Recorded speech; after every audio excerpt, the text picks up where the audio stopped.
Perjalanan ini dimulai dari sini. Kita akan memasuki tanah kelahiran Nabi Muhammad Shallallahu Alaihi Wasallam, tempat di mana sebagian ayat Al-Quran diwahyukan.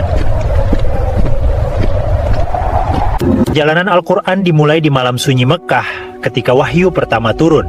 Aku hanya seorang pengamat, menelusuri tapak sejarah itu dari kejauhan tanpa menampakkan siapapun, hanya menyaksikan cahaya awal yang mengubah dunia. Di Madinah, wahyu dicatat oleh para penulis yang amanah. Kulihat dari dekat, kalam, tinta, dan lembar-lembar kulit menjadi saksi bagaimana ayat demi ayat dituliskan dengan penuh kehati-hatian. Mereka menulis di pelepah kurma, potongan kulit, batu pipih, hingga tulang belikat. Tidak ada titik, tidak ada harakat. Hanya garis-garis kokoh, dijaga oleh hafalan para sahabat. Al-Quran terjaga terutama melalui hafalan. Para qur'a mengulang ayat, menjaga bunyi, makhraj, dan iramanya. Aku berdiri di tepi halaman, mengamati keteguhan mereka. Setelah Nabi wafat, banyak penghafal gugur dalam peperangan.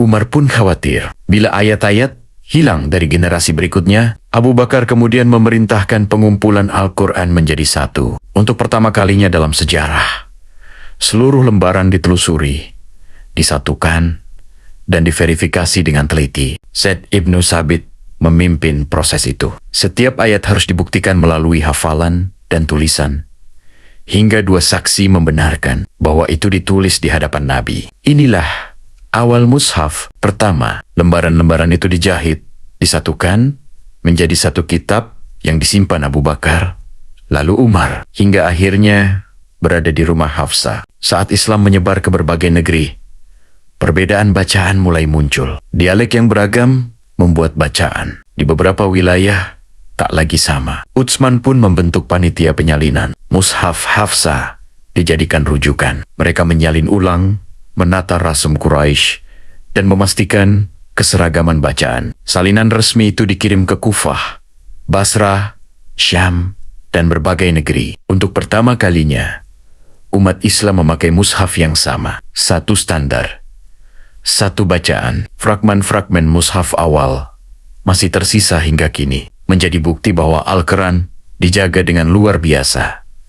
Sejak abad ke-7, inilah perjalanan panjangnya dari wahyu, hafalan, tulisan, hingga mushaf yang kita baca hari ini.